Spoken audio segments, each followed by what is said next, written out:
Nama saya Andi Rifan alias Afif, yang sering dipanggilnya Afif karena yang dikenal sama teman-teman di lapangan itu Afif.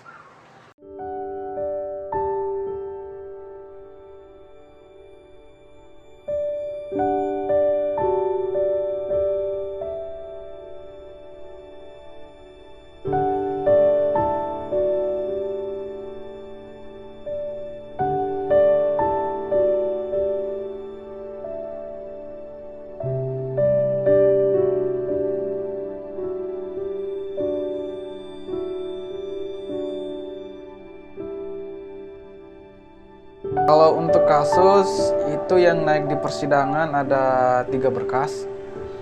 Yang pertama itu penyerangan polsek di daerah Makassar, Sulawesi Selatan, dan pos polisi di situ.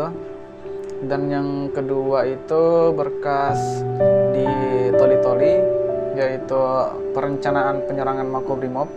Dan yang ketiga itu memfasilitasi ikhwan-ikhwan atau teman-teman Indonesia, warga negara Indonesia yang mau hijrah atau pindah ke Filipina. Nah, itu yang pertama karena faktor ideologi yang saya pahami dulu. Saya mau atau ingin memberikan apa yang bisa saya lakukan untuk menolong kaum muslimin ataupun menegakkan Islam. Gitu.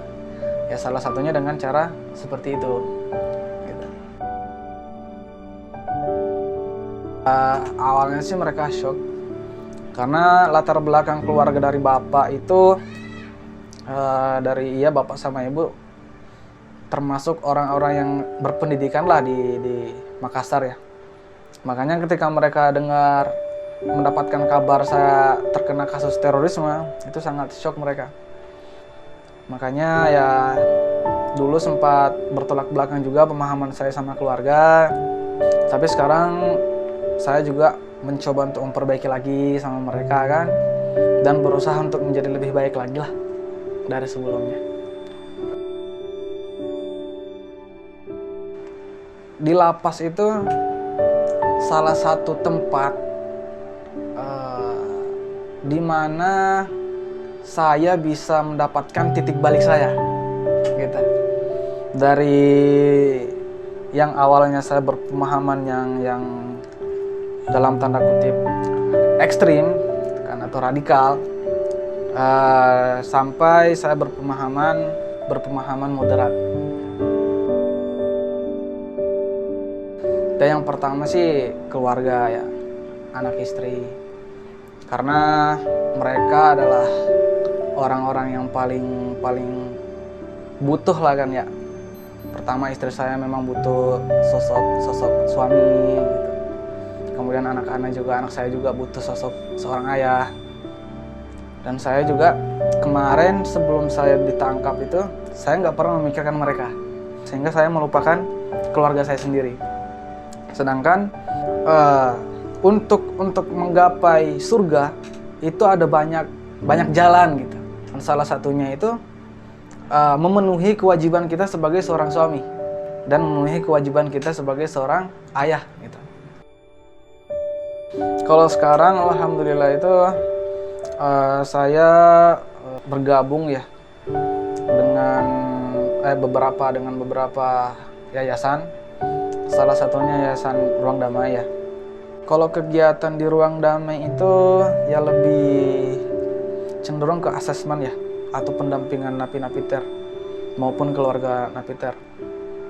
Yayasan Ruang Damai ini juga kalau bagi saya sebuah wadah bagi saya untuk berdakwah di situ.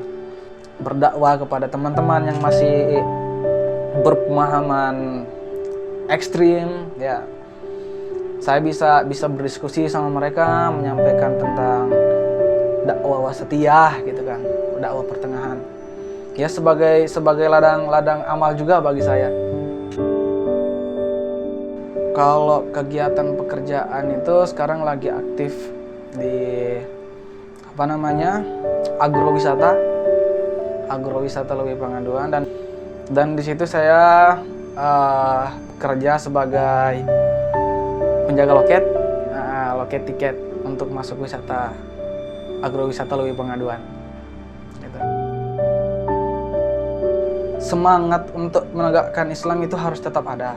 Cuma jangan sampai kita itu melakukan hal-hal yang melampaui batas gitu. Jangan sampai kita cuma ikut-ikutan saja. Gitu. Jadi orang-orang beranggapan, oh ini pemahamannya ini banyak orang yang mengatakan benar.